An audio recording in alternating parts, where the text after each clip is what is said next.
காணொலிகளை வெளியிட்ட அனுரவைத்தான் முதலிலே கைது செய்ய வேண்டும். முதலாவது பயங்கரவாதி அனுரகுமார திசாநாயக்க.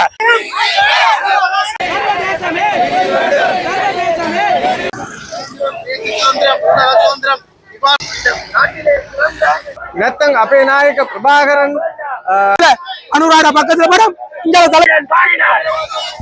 பிரிவினவாத அரசாங்கங்கள் எப்பொழுதும் தமிழர்களை ஈழத்தமிழர்களை வேறாகவும் தங்களை வேறாகவும் தான் பிரிச்சு பார்த்தது. எமது தேசிய பாடல் இதை யாரும் தடுக்க முடியாது. அமைச்சர்கள் கூட யாழ் மாவட்டத்திலே எமது தலைவருக்கு சில வைப்போம் என்று காத்திருக்கிறார். தமிழீழ பண்றது எங்களுடைய அரசியல் கோரிக்கை. இனி ஒரு நபர்கள் கைது பண்ணக்கூடாது, உடனே விடுதலை செய்ய வேண்டும்.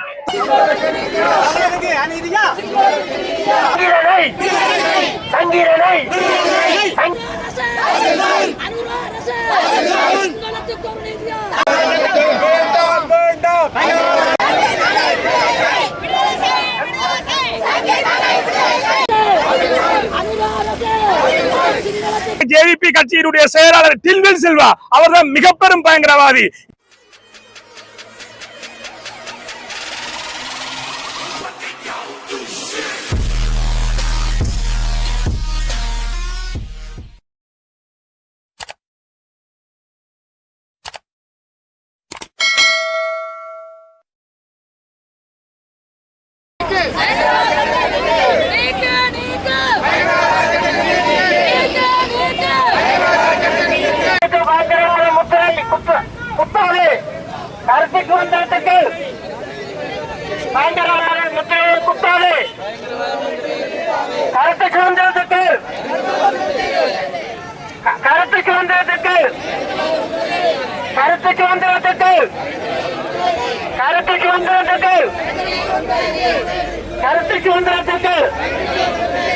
உரிமை குரல் எழுப்ப தமிழுக்கு தடையா?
அளித்ததனுடைய வெற்றி சின்னத்தை அவர்கள் நிறுவியிருக்கிறார்கள். அந்த வெற்றி சின்னம் ஒவ்வொரு முறையும் பார்க்கிற பொழுது தமிழ் இளைஞர்களை தாங்கள் அடிமைப்பட்டிருக்கிறோம் என்று சிந்திக்க தூண்டுவதன் காரணமாக அந்த இளைஞர்களிடம் மீண்டும் ஒரு சுதந்திர உணர்ச்சியும் கிளர்ச்சியும் ஏற்படத்தான் வாய்ப்பு ஏற்படுகிறது தவிர வெற்றி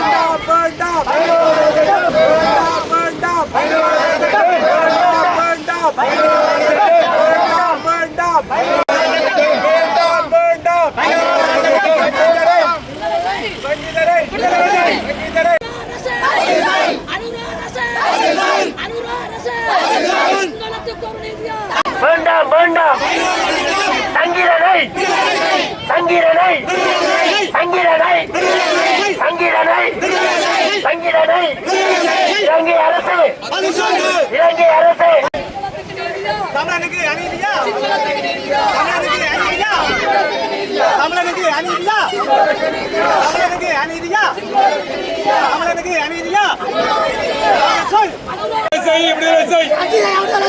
நீக்கு இன்றைக்கு பயங்கரவாத சட்டத்தை நீக்கு இன்றைக்கு பயங்கரவாத சட்டத்தை நீக்கு. எமது தேசிய பாடல் இதை யாரும் தடுக்க முடியாது. எமது இனம் வடக்கு கிழக்கிலே எமது இனம் நாங்கள் தனியாகத்தான் வாழ விரும்புகிறோம். இந்த மாவீரர்கள் 60,000 மாவீரர்களும் 3 லட்சம் மக்களை நாங்கள் இழந்தது இந்த சிங்கள தேசத்துக்கு அடிபணிந்து நடப்பதற்காக இல்லை. எங்கள் 2009 முள்ளிவாய்க்காலில் எங்கள் ஆயுத போராட்டம் மௌனிக்கப்பட்டதொழிச்சு அரசியல் போராட்டம் நடந்து கொண்டுதான் இருக்கிறது. நாங்கள் சர்வதேசத்திடம் கேட்கிறோம் எங்களுக்கு நீதி வேணும் என்று. இதே அனுரா அரசு ஜனாதிபதியாக வரும்போது அனுராட பக்கத்துல படம் இந்த தலைச்சி எடுத்து விட்டு இன்றைக்கு சங்கீதன் மாறி இனி ஒரு நபர்கள் கைது பண்ணக்கூடாது, உடனே விடுதலை செய்ய வேண்டும். தமிழ் மக்கள் மட்டுமில்ல, முஸ்லிம் மக்கள், சிங்கள மக்கள் எல்லாருக்குமே இந்த பயங்கரவாத சட்டம் உண்மையாகவே ஒரு தேவையில்லாத சட்டம். ஒரு ஜனநாயக நாட்டிலே இப்படியான சட்டம் தேவையில்லை. உங்களுக்கு ஏற்ற மாதிரி உங்களால் இதே இதை நான் ஒன்று சொல்ல விரும்புகிறேன். சரத் பொன்சேகா எத்தனை கேவலமான வார்த்தைகளை சொல்லுகிறார். சரத் பொன்சேகா இன்று அவர் உண்மையாக விசாரிக்கப்பட வேண்டியவர். இன்று எத்தனையோ எங்கள மக்கள் சொத்துக்கள் நகைகள் திருட்டுத்தனமாக கொள்ளையடித்து விட்டு இந்த அரசுக்கு வசைபாடி கொண்டிருக்கிறார். ஆகவே விசாரணை செய்ய வேண்டிய எத்தனை பேர் இருக்கிறார்கள். அப்பாவி மக்களை சங்கீதன் போல அப்பாவி மக்களை கைது பண்ணி ஒரு காலமும் தமிழர்களை அடக்க நினைக்க வேண்டாம். அனுரா அரசுக்கு பகிரங்கமாக கோரிக்கை விடுகிறோம். நன்றி.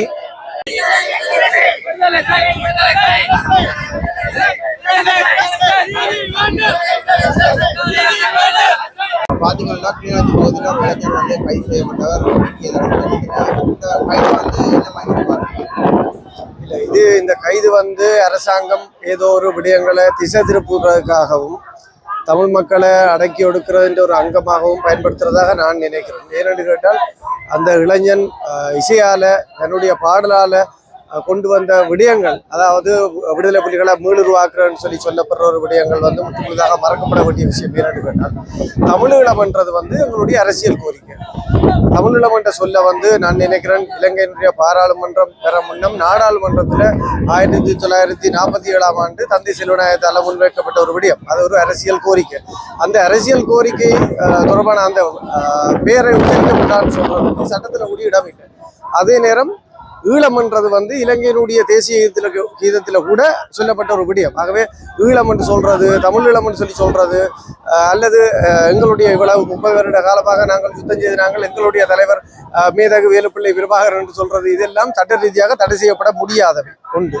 அடுத்தது மாவீரர்கள், எங்களுடைய அக்கா தங்கை என்று சொல்லி அவர் பாடினார் என்று சொல்லி அவரை கைது செய்திருக்கன்னு சொல்லி சொன்னால் உண்மையிலேயே இது வந்து சட்டத்துக்கு உட்படாத ஒரு விடயத்தால் அவர் வந்து கைது செய்யப்பட்டிருக்கிறார். ஆனால் இவற்றை பயங்கரவாதமாக சொல்லி தமிழ் மக்களை ஒடுக்குவதற்கான எதிர்காலத்திலே இது இன்னும் அபாயகரமான விடயங்களை கொண்டு போகக்கூடிய ஒரு விடயமாக இருக்கின்றதாகவே அந்த இளைஞன் விடுதலை செய்யப்படணும் என்றதோட தமிழ் மக்களுடைய குரலாக எங்களுடைய குரல்கள் வந்து நெரிக்கப்படுவதை நாங்கள் ஒட்டுமொத்த இனமாக சேர்ந்து எதிர்க்க வேண்டியது எங்களுடைய எல்லாருடைய கடமை.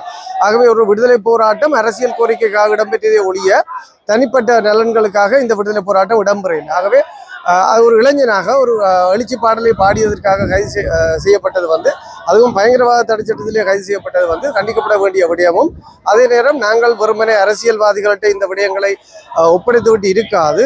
தமிழ் மக்களாக ஒன்றிணைந்து நாங்கள் இதை எதிர்க்கவும் இவ்வாறான அரசியல் கோரிக்கைகளை நாங்கள் தொடர்ந்து முழக்கமிடவும் வேண்டிய தேவை வந்து எங்களுக்கு இருக்குது.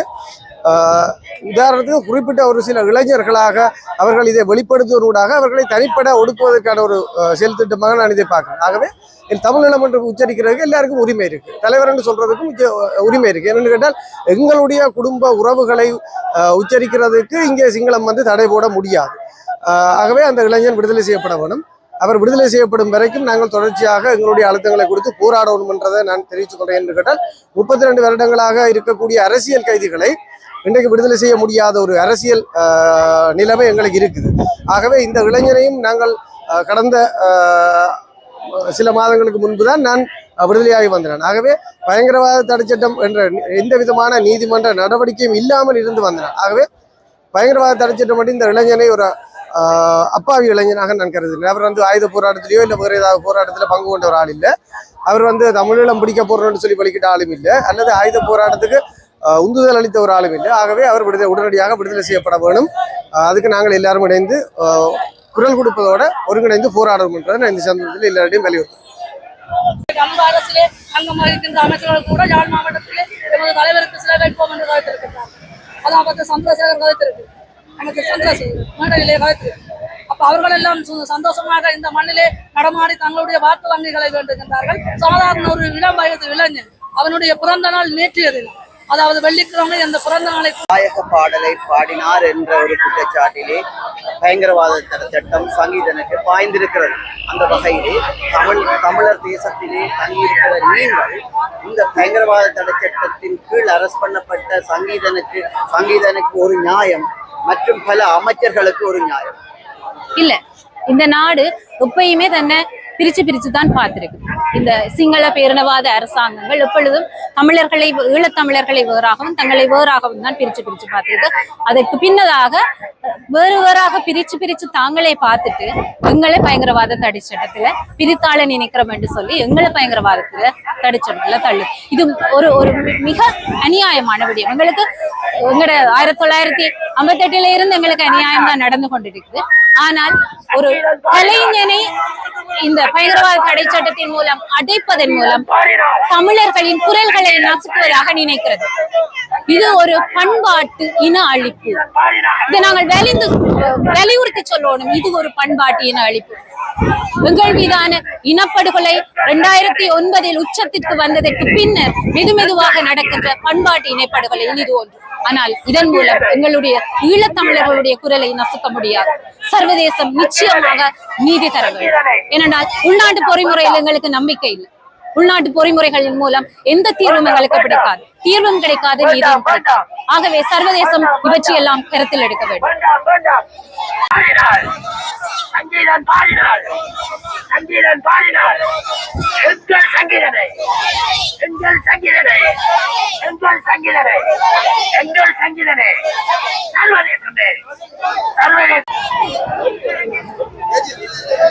අද සිංහල ජනතාවට ආණ්ඩුවට අපිට එකක් කියන්න ඕන.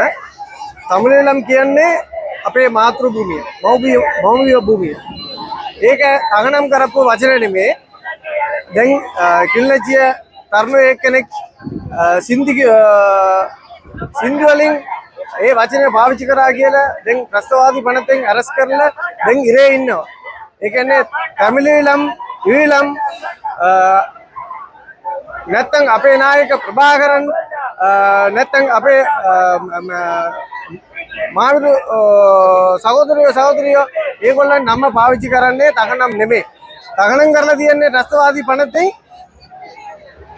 තමිළීළ විடுதலை පුලිகள். ඒ කියන්නේ ඒ නම විතරයි තහනම් කරලා තියන්නේ. ඒ නිසා ඒ තරුණයෝ නිදාස් කරන්න ඕන.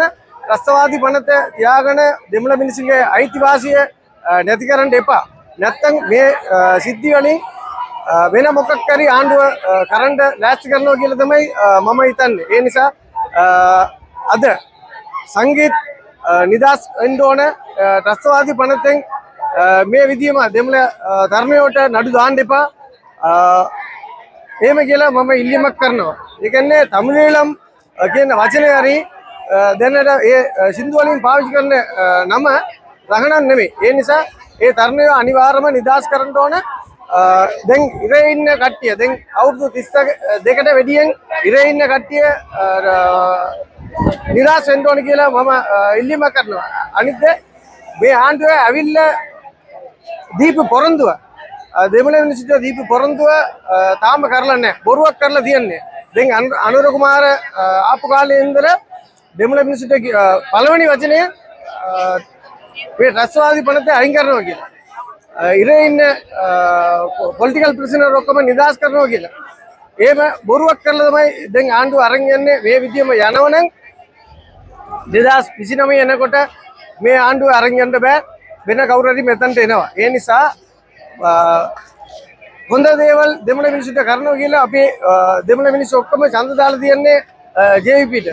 මේක නැති කරන්න එපා කියලා මම ඉල්ලීමක් කරනවා මේ ආණ්ඩුවට.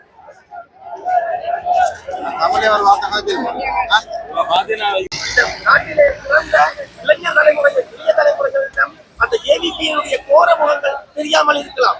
ஆனால் சமூக வலைதளங்களிலே நீங்கள் ஏவிபி என்பது இந்த மண்ணிலே எவ்வாறான இனவாதத்தை கிடைத்தது, எவ்வாறாக இந்த போரினை உட்கொண்டு சென்ற வரலாற்றை நீங்கள் படித்துக் கொள்ளலாம். இந்த மண்ணிலே ஒரு இனப்படுகொலை யுத்தம் நடைபெற்றுக் கொண்டிருந்த பொழுது அந்த யுத்தத்தினை நிறுத்த வேண்டும் என்று பல்வேறு சர்வதேச நாடுகள் அழுத்தம் கொடுத்துக் கொண்டிருந்த பொழுது அந்த இனப்படுகொலையை நிறுத்தக்கூடாது என்று போராட்டம் செய்து கொண்டு அந்த இனப்படுகொலை யுத்தத்தை மென்மேலும்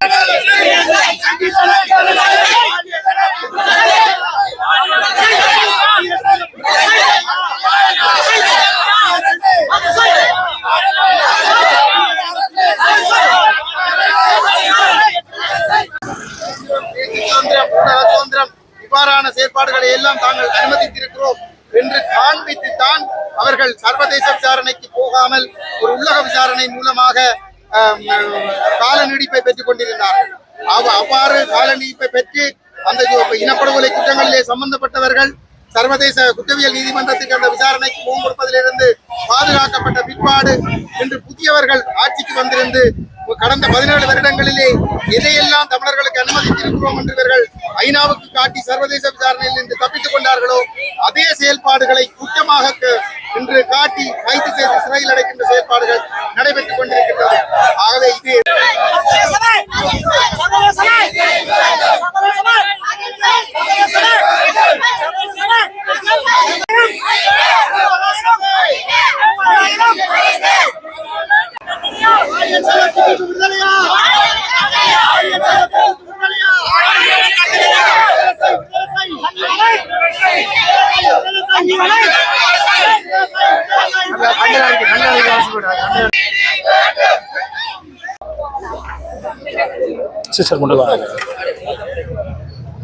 வணக்கம். இன்றைய தினம் 6/6/2026 சனிக்கிழமை கிளிநொச்சி மாநகரிலே பழைய கச்சேரிக்கு முன்பாக நாங்கள் தமிழர்களாக ஒன்று கூடியிருக்கின்றோம்.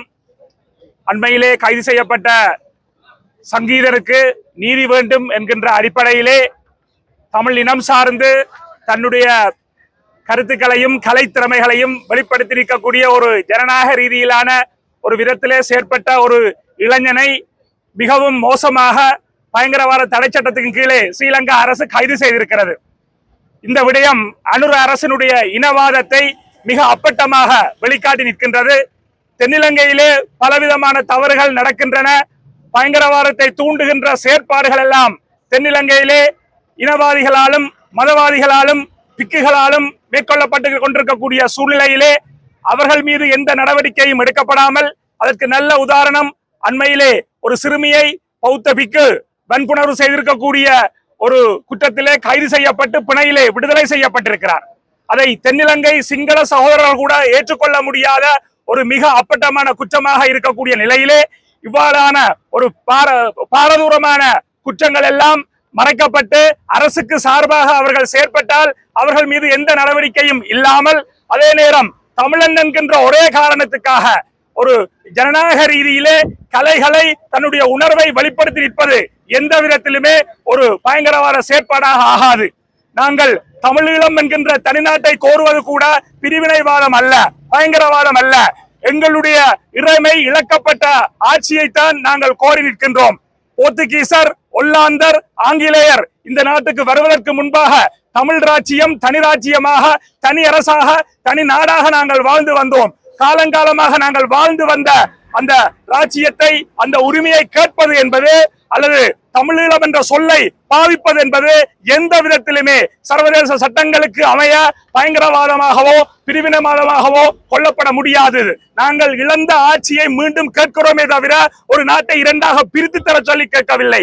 ஆகவே அந்த அடிப்படையிலே தான் எங்களுடைய அரசியல் தலைவர்கள் 1948ஆம் ஆண்டுக்கு பிற்பாடு ஜனநாயக ரீதியிலே பல உரிமைகளுக்காக போராடி சமஷ்டி கோரிக்கையை கூட கேட்டு எந்த விதத்திலும் அது நடக்காமல் 1956ஆம் ஆண்டு தனி சிங்கள சட்டம் கொண்டு வரப்பட்டு 58இல் நடந்த இனக்கலவரமாக இருக்கலாம், 77இல் நடந்த இனக்கலவரமாக இருக்கலாம், 83இல் நடந்த இனக்கலவரமாக இருக்கலாம், இதெல்லாம் தொடர்ந்து அடக்கி ஒடுக்கப்பட்டதன் விளைவுதான் நாங்கள் தனிநாட்டை நோக்கிய வட்டுக்கோட்டை தீர்மானத்துக்கு செல்ல வேண்டிய ஒரு நிர்பந்தத்துக்கு 1976ஆம் ஆண்டு 50 ஆண்டுகளுக்கு முன்பு எங்களுடைய தலைவர்கள் ஒன்றாக இணைந்து பட்டுக்கோட்டையிலே தனிநாடுதான் நமக்கான தீர்வு, தமிழீழம் தான் நமக்கான தீர்வு என்ற ஒரு விடயத்தை ஜனநாயக ரீதியிலே அவர்கள் பெற்றுக்கொண்டார்கள். அது மட்டுமல்ல, தொடர்ந்து வந்த 77ஆம் ஆண்டு அந்த தமிழீழம் தான் தீர்வு என்கின்ற ஜனநாயக கோரிக்கைக்கு பெருமளவான மக்கள் ஆணை கிடைத்தது. ஆகவே அந்த கோரிக்கை, அந்த 77ஆம் ஆண்டு பொறுத்தவரையில் கிடைக்கப்பட்ட மக்கள் ஆணை இன்றும் அப்படியே இருக்கிறது. ஆகவே அதனை கோருவது பேச்சு சுதந்திரத்தை, கருத்து சுதந்திரத்தை, தனிமனித உரிமைகளை மீறுவதாக சர்வதேச சட்டங்கள் சொல்லுகின்றன. ஆக அந்த அடிப்படையிலே இந்த பயங்கரவாத தடை சட்டத்தை ஸ்ரீலங்கா அரசு, குறிப்பாக அனுர அரசு தனக்கு சாதகமாக, தனக்கு எதிராக தான் விடுகின்ற பிழைகளை யாரெல்லாம் சுட்டிக்காட்டுகின்றார்களோ அவர்கள் மீது பாய்ச்சக்கூடிய ஒரு சட்டமாகவும், தமிழினத்தை அடக்குவதற்கு, ஒடுக்குவதற்கு பயன்படுத்துகின்ற ஒரு சட்டமாகவும் பயன்படுத்தி இந்த கைது நடைபெற்றிருக்கிறது. ஆகவே உடனடியாக எந்தவித விசாரணைகளும் இல்லாமல் சங்கீதன் விடுதலை செய்யப்பட வேண்டும். அப்படி விடுதலை செய்யப்படாவிட்டால் இது மிக பெரும் ஒரு எழுச்சியான நிலைக்கு எங்களை தள்ளும். நீங்கள் தான் எங்களை தூண்டுகிறீர்கள். நாங்கள் அமைதியாக வாழ விரும்புகின்றோம். எங்களுடைய மண்ணிலே, எங்களுடைய பண்பாட்டோடு, எங்களுடைய உரிமைகளோடு எங்களை நாங்களே ஆட்சி செய்து வாழ விரும்புகின்ற எங்களை பயங்கரவாதம் என்று நீங்கள் அழைத்துக் கொண்டு உண்மையிலேயே பயங்கரவாத செயற்பாடுகளை செய்வது ஸ்ரீலங்கா அரசே தவிர தமிழர்கள் இல்லை. இன்று கூட ஜனநாயக ரீதியிலே எங்க மக்கள் ஒன்றுபட்டு நிற்கின்றோம். எதற்காக ஒன்றுபட்டு நிற்கின்றோம்? இந்த அடிப்படை உரிமையை எங்களுக்கு வழங்க வேண்டும் என்பதற்காகத்தான் உங்கள் ஒன்றுபட்டு நிற்கின்றோம். நீங்கள் ஆட்சிக்கு வருவதற்கு முன்பாக ஆட்சியை பிடிப்பதற்காக உங்களுடைய பிரச்சாரங்களிலே, சமூக வலைத்தளங்களிலே தேசிய தலைவருக்கு சிலை அமைப்போம், தேசிய தலைவருடைய அம்மாவுக்கு, பார்வதி அம்மாவுக்கு ஞாபகார்த்தமா ஒரு துறைமுகத்துக்கு பெயர் வைப்போம் என்றெல்லாம் நீங்கள் வெளிப்படையாக காணொளிகள் சமூக வலைத்தளங்களில் இருக்கின்றனவே. அந்த காணொளிகளை வெளியிட்ட அனுரவைத்தான் முதலிலே கைது செய்ய வேண்டும். முதலாவது பயங்கரவாதி அனுரகுமார திசாநாயக்க, அவரை தொடர்ந்து ஜேவிபியினுடைய செயலாளர் சில்வின் சில்வா, அந்த அவரை இயக்குகின்ற ஜேவிபி கட்சியினுடைய செயலாளர் டில்வில் சில்வா, அவர்தான் மிக பெரும் பயங்கரவாதி. இவர்களை கைது செய்யாமல் தாங்கள் பயங்கரவாதத்தை பின்பற்றி கொண்டு இந்த நாட்டிலே இனவாதம் இல்லை, மதவாதம் இல்லை என்று சொல்லிக்கொண்டு உண்மையிலேயே இனவாதத்தையும் மதவாதத்தையும் தூண்டுவதும் அதை மறைமுகமாக செயற்படுத்துவதும் இந்த அனுர அரசு, ஜேவிபி அரசு, என்பிபி என்ற ஒரு முகத்திலே இப்பொழுது அது நாடகமாடி கொண்டிருக்கிறது. தாங்கள் ஆட்சிக்கு வந்ததும் பயங்கரவாத தடை சட்டத்தை நீக்குவோம், தையிட்டி விகாரையில் இருக்கக்கூடிய காணிகளை விடுவிப்போம், தமிழ் அரசியல் கைதிகளை விடுவிப்போம் என்றெல்லாம் ஆசைகள், வார்த்தைகளை காட்டி எங்களுடைய மக்களை, தமிழ் மக்களை ஏமாற்றி ஆட்சிக்கு வந்தீர்களே. நீங்கள் செய்கின்ற கொடூரமான முகத்தை இந்த சங்கீதனுடைய கைது, சங்கீதனுடைய சங்கீதம் முழு உலகத்துக்கும் எடுத்துக்காட்டி இருக்கிறது. இன்றைய நவீன உலகிலே ரப்பிசை என்பது, அந்த ரப்பிசை கலைஞர் தன்னுடைய எந்த கருத்துக்களையும் வெளிப்படுத்தக்கூடிய ஒரு விடயத்தை தான் மேற்கத்திய உலகிலே சர்வதேச ரீதியிலே ரப்பிசை எடுத்து நிற்கிறது. அதிலே கருத்து சுதந்திரம் சொல்லுவது என்பது எந்த விதத்திலும் வன்முறையை தூண்டுவதோ பயங்கரவாதத்தை தூண்டுவதோ நிச்சயமாக கிடையாது. ஆகவே உங்களுடைய கையிலே சட்டம் இருக்கிறது என்பதற்காக இந்த கைது செய்யப்பட்ட விடயத்தை நாங்கள் அனைத்து தமிழ் உறவுகள் சார்பிலும் மிக வன்மையாக கண்டிப்பதோடு உடனடியாக சங்கீதன் எந்தவித நிபந்தனைகளும் இல்லாமல், எந்தவித தடைகளும் இல்லாமல் விடுதலை செய்யப்பட வேண்டும் என்று இங்கிருக்கக்கூடிய தமிழ் மக்கள் சார்பிலும், இன்று இந்த போராட்டத்திலே கலந்து கொண்ட அத்தனை உறவுகள் சார்பிலும் அன்போடு கேட்டிருக்கின்றோம். நன்றி.